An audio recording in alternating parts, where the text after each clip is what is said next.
Welcome to Series 3 of The Joy of Writing. I'm your host, Mark Carew, author of 3 novels, and someone who's interested in how other writers write, why they do it, and the fun or joy they get from their writing. It's a pleasure to talk with Tyler Keevil again. In this episode, we hear about his experience of teaching creative writing and how it can take time for a writer to develop, and that's no bad thing. We also hear about an influential book that even years later still brings back the excitement of its discovery. Tyler, it's very nice to talk to you again. In your day job, you teach creative writing to undergraduates and postgraduate students at Cardiff. What is your approach to teaching the subject? Great question, big question. Essentially, there's certain things that are standard in creative writing at most programs. One of them being the thing everybody hears about when it comes to creative writing is the writer's workshop, which is, of course, integral. So that's where students will submit their work to the tutor and their peers in advance. And then there's a shared critique where we all give our feedback and talk about the pros and cons of the approach and what the student's done. So that's something that's kind of standard, and we obviously use that at Cardiff as well. I think it's equally important to study the craft and focus on great writers, both past and present. And actually, at both the institutions I've taught at, University of Gloucestershire firstly, and then coming to Cardiff, we had joint programs, so English literature and creative writing. And actually, Cardiff doesn't have a single honors undergraduate creative writing degree. So we only have the joint program. And I think that's really useful for students because you're simultaneously reading the great writers who have come before and developing your critical skills, learning about literary theory, while honing your craft. And you can see the kind of back and forth between that. And you can see the kind of synergy where something that might be happening in, say, a colleague's Gothic fiction class, which I don't have any contribution to, but that will start to emerge within a student's work in their short story class, for example, that I am teaching. And what's nice is then you also encourage that. And you say, oh, that's wonderful. And you can use those references, the Gothic texts that you're studying on Mondays in our class on Tuesdays. And with anything that students hand in, again, this is quite standard at most UK and North American universities now. They're also encouraged to write a creative critical essay or reflective critical commentary. There's various names for it. But that's where they essentially reflect on their processes in writing, their influences and inspirations, a sort of mini essay in which they look back on the process of what they've done and what they were trying to do. And that's really useful. And I think more and more, when I first started as a student of creative writing, those tended to be more leaning towards just the reflective, almost like a journal about your creative process. I found at Cardiff and institutions that have a kind of focus on critical rigor, those have become more and more like an essay with aspects and dashes of the reflective integrated into it. So you're looking at other writers as much as you're looking at your own work, if that makes sense. So those are kind of two of the big focuses. Beyond that, I think one of the main things is also creating an energy around a program. And I think that's probably a bit easier to do at the postgraduate, the MA level, simply because you have a smaller cohort of students. And by energy, I just mean the excitement of working with peers, of studying the craft together, of sharing your work, of seeing other people develop their skills, and that goes kind of beyond the boundaries of the classroom into things like open mic readings, having professional guest authors come and give a talk. And again, these aren't, would make no claims to that this is unique things that we're doing. I think all good writing programs do that. And kind of breaking down the barriers between what it means to be a student of the craft and an aspiring writer and what it means to be a professional or established writer. And I think one great thing, you often find that writers are generally, maybe because the occupation requires quite a high degree of empathy, they're generally very kind and considerate and humble people. Obviously we could probably think of exceptions in the media, the bad writers who might make the headlines, but the people who come and visit your students, generous with their time, and they're so down to earth, and they'll tell funny stories about mistakes they made in approaching an agent or an editor, or something that went wrong at a festival, for example, and basically putting the students at ease and making them see, well, wow, this is the journey this person took to be a writer, even though it seems so far removed from what I'm doing. It kind of helps them see that basically that old story, adage, everybody starts somewhere, and it maybe inspires them to continue on their own journey, if that makes sense. Yeah, definitely. Certainly something, just from my talking to authors on this podcast, people have been so open and willing to discuss how they write and how they do it. You can see you sort of join a club where people know what they're doing. It's not an easy thing, and so people need a hand up to join in as well. Yeah, I agree fully. I think you're right that it's almost like a leap of faith or a dedication to a vocation. Yeah. Because often you're putting in a lot of work, especially at the start, for not much, definitely not much financial gain, and often, you're not getting a lot of positive replies. Say if you're submitting your poems or submitting your stories, you might be getting a lot of rejections and feeling disheartened, and having another author come along and say, oh, that happened to me, I've got all these rejection slips and I still get rejected, etc. It's part and parcel of being a writer. So no, I agree fully. Yeah, definitely. I remember a writer's workshop I went to in America 22 years ago, and a writer came in and he took out of a bag and let fall from his hand a stream of rejection slips.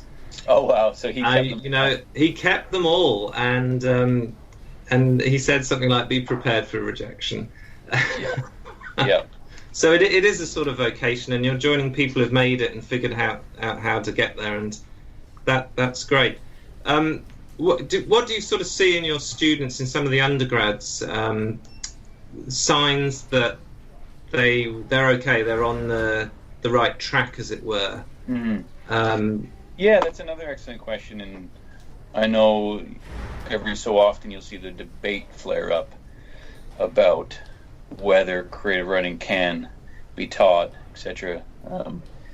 Which I think, it's almost such a silly debate. There's no need to go into it, because I've seen so many wonderful stories of personal and professional development emerge from programs that I've taught on, and I do think that occasionally you'll see somebody who arrives and has clearly been working very hard, and has a great skill set right from week one of year one, and you might say that person has some kind of innate ability, or they could have been working very, very hard through what I'd call high school or GCSE and A-level. Maybe they had a really inspirational teacher.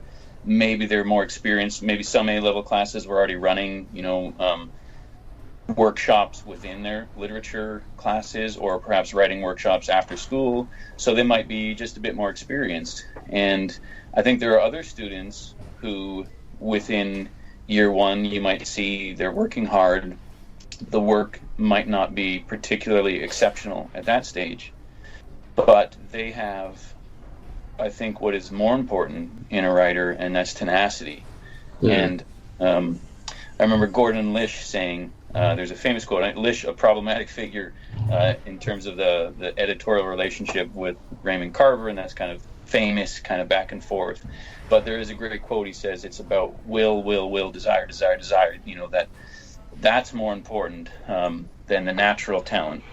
And I think those students who kind of develop an understanding of that, and the everyday graft that has to go in to becoming a writer, working at it, and that's including the reading, but also writing and experimenting and working on it. It sometimes is a bit much to ask any of us with everything going on in our lives, the doing it every day for extended hours. That might not be possible, but doing something. And I'm thinking of one student in particular who, at the first year level, was doing well, but not exceptional, and you wouldn't have kind of remembered. But she worked so hard right from first year through second year.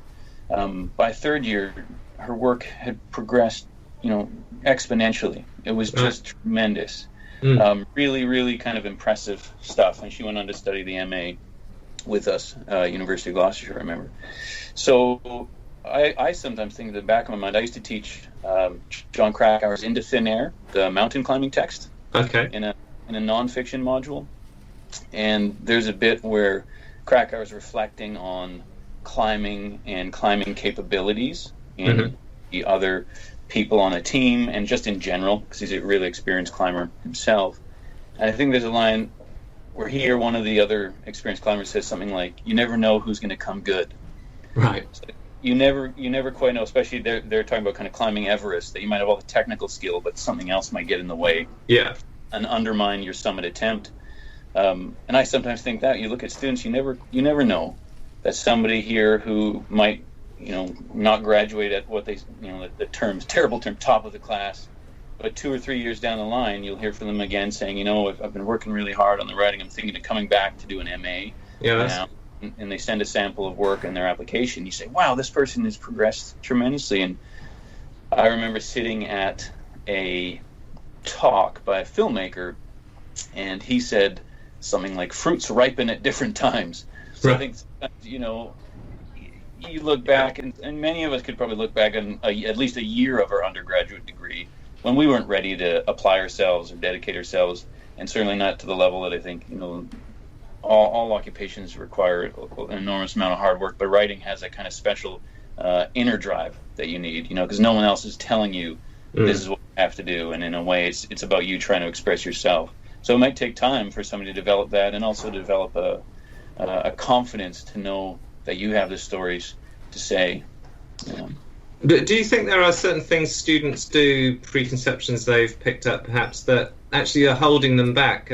I'm thinking, after talking with a couple of friends who are mildly interested in writing, they're always plotting their stories.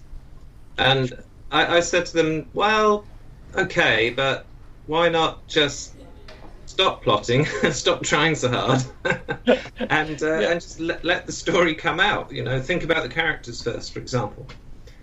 Sure, yeah, that process of exploring a space intuitively is really important. And I have to admit that I go back and forth. I wouldn't plot a short story out. For a longer project, a screenplay or a novel, I do find there's a risk of getting lost without a plot base. Right.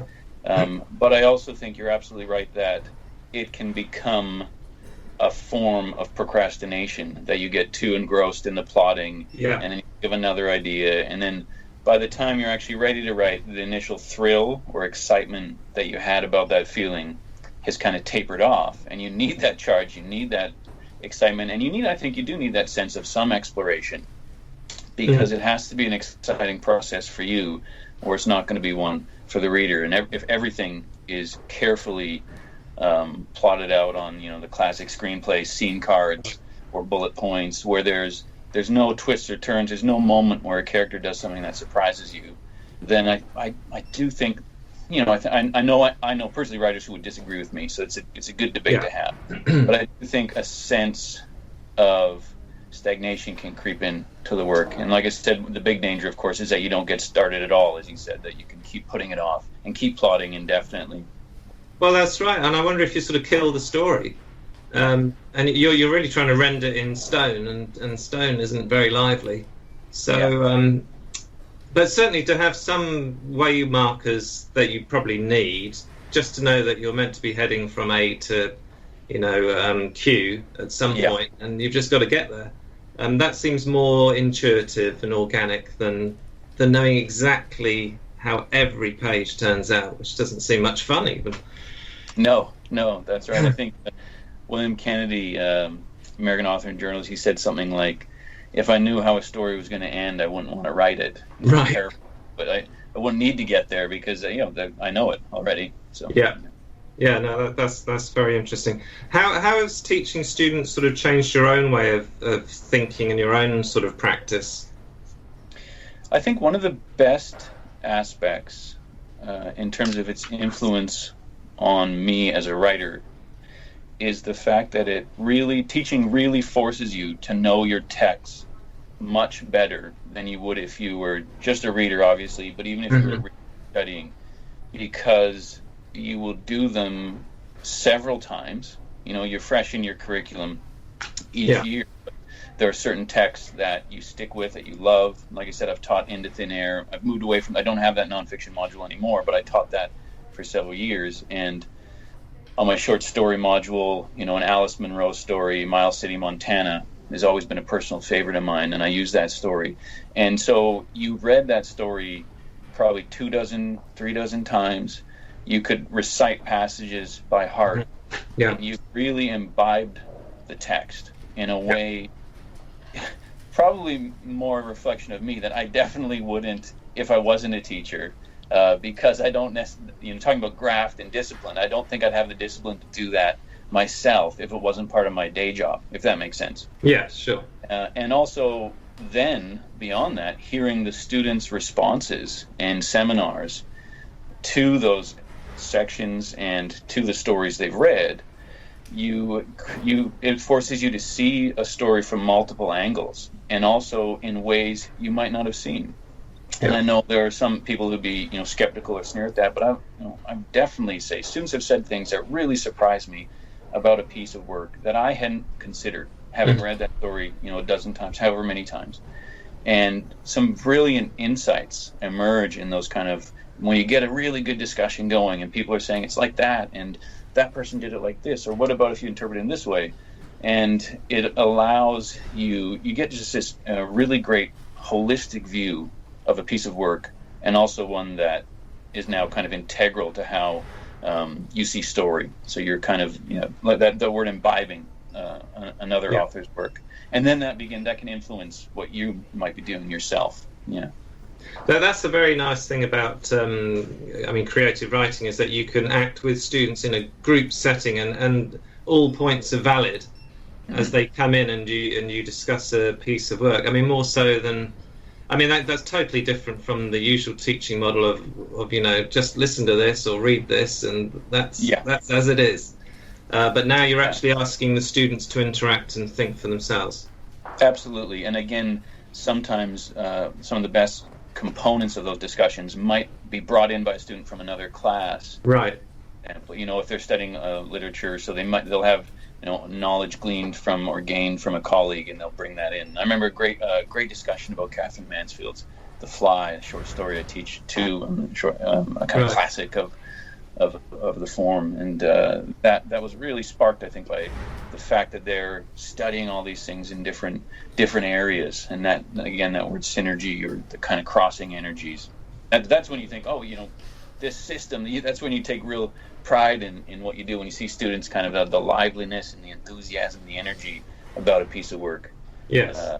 That's when you kind of believe in the university system, when other days you're thinking, the bureaucratic structures can get you down.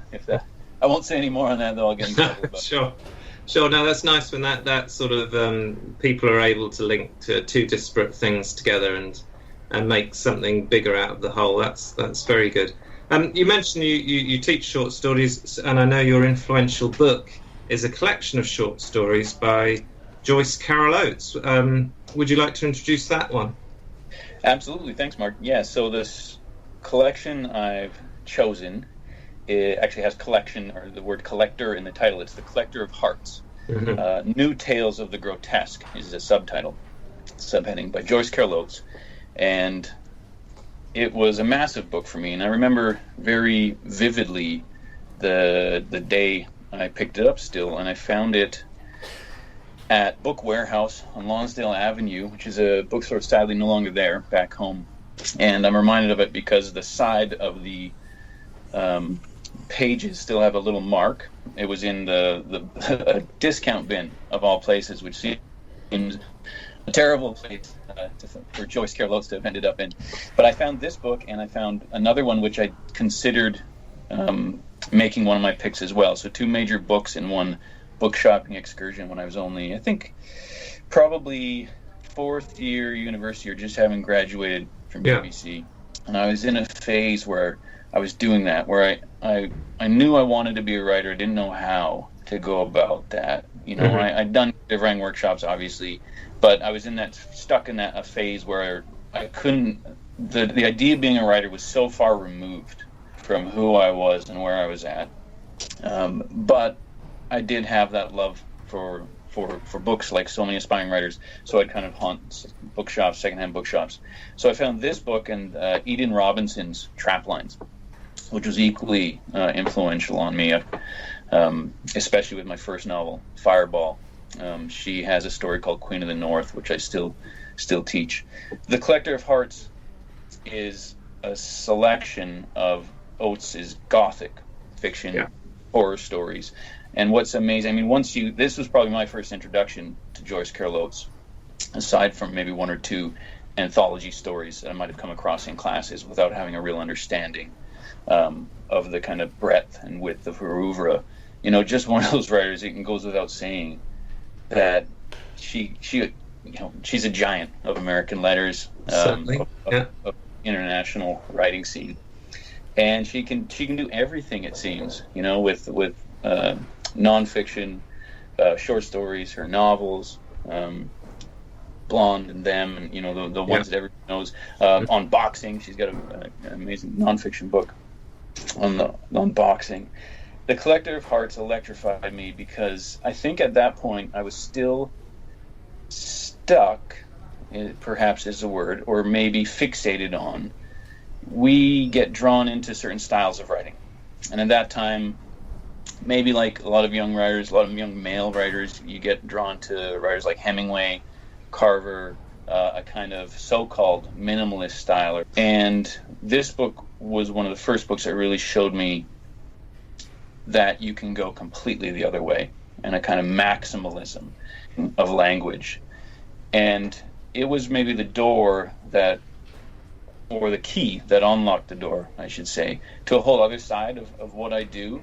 And on the one hand, a focus on literary fiction and, tightly knitted my short story collection, Berard Inlet, is about, blue collar occupations, themes of, human interactions with nature, masculinity. Whereas I have genre fiction, and I write speculative fiction, gothic fiction, horror fiction. And to build the mood, I think, required for those types of work, I needed Oates to show me the way and to show me that it's okay to break. And in many ways, it connects to what we're talking about with creative writing workshops, and to break a lot of those rules that were taught in creative writing programs, such as that you cut all your adjectives and modifiers and adverbs. And she goes completely the other way. And in some sentences, she'll layer, multiple adjectives, just to kind of create this flow and this kind of sense of panic or an impending menace. And she does it. I think the other thing is, and maybe that's why it's easier to teach those rules to aspiring writers, it's so hard to do that kind of writing, that it risks becoming, I think, what Ray Bradbury calls a quadruple layered mud pie, and he was jokingly referring to some of his early efforts, so he was being self-deprecating about that. All style and no substance that sink without a trace, he says. But in her hands, it's electrifying, and it completely floored me. To be, you can hear the excitement in my voice. I'm remembering that, and it stayed with me since. And I think it's one of those collections I return to and think about. And the reason I chose it, I think, over the Robinson in relation to this series of podcasts, like I said, the Robinson collection, or quartet of novelettes, was a big influence on Fireball, my coming-of-age novel set in Vancouver. This was an influence on Your Still Beating Heart, and I wouldn't. Your Still Beating Heart, I don't think, would exist without the Collector of Hearts. I didn't even notice the parallel in the title until I just repeated them to you both there. I can definitely see the influence, because the collection of tales remind people of all the natural horror in the world. Now, I haven't read them, and I know there might well be supernatural elements as well. But at least one story was just about an awful situation that a child was in, the story of Schroeder's stepfather, and it's not a happy story. Some sort of retributive happy ending, if you like to call it that. But I mean, like you're saying, as in your novel, it just reminds you. Well, I'm sorry. Sometimes the world is just a ghastly place. Yeah. That's a really good point. I was speaking of the influence in terms of style, that she has an unflinching eye, and it's not easy reading some of those stories and many of her works. That it disturbs. There's disturbing moments throughout, and I think another one that stands out is a story that doesn't even have a title. It's just the title is a black bar. Certain parts of the text she blacks out what is actually there, signifying perhaps suppressed memories or repression, and also the unspeakable things that and in a way those black bars are so much more ominous than if she did describe what happens in those sequences, because it's as if it's too. She's not allowing us access to it, and then your own mind has to fill in that gap left by the dark bar. And much more scary because of that. I mean, much more unsettling if you have to fill the gaps in.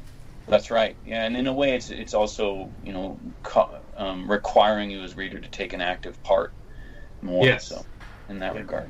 And maybe that connects to the other kind of sequence of stories within it. There's several stories that do use the second person voice, and I know we talked about that a bit last week when on the first podcast episode, and I think those were really powerful and important for me to see it again, breaking one of those cardinal rules of creative writing that you often teach. Avoid in writing workshops, avoid the second person. It's really hard to do. It doesn't really work. And here you have someone just running roughshod over everything I'd previously learned about the craft, and doing it, with extraordinary skill and audacity. And I guess virtuoso is the word I'm looking for. Right. Sepulchra, intensive. These several stories where you are placed in the shoes of a character to experience it. Those stayed with me. Those kind of haunted me, as all good writing does. But I think Joyce Carol Oates especially. This is actually the second. Her first collection of Tales of the Grotesque was Haunted Tales of the Grotesque, and all of them have that kind of haunting aspect, that lingering effect that you can't shake. Apparently, for me, even many years after having come across them.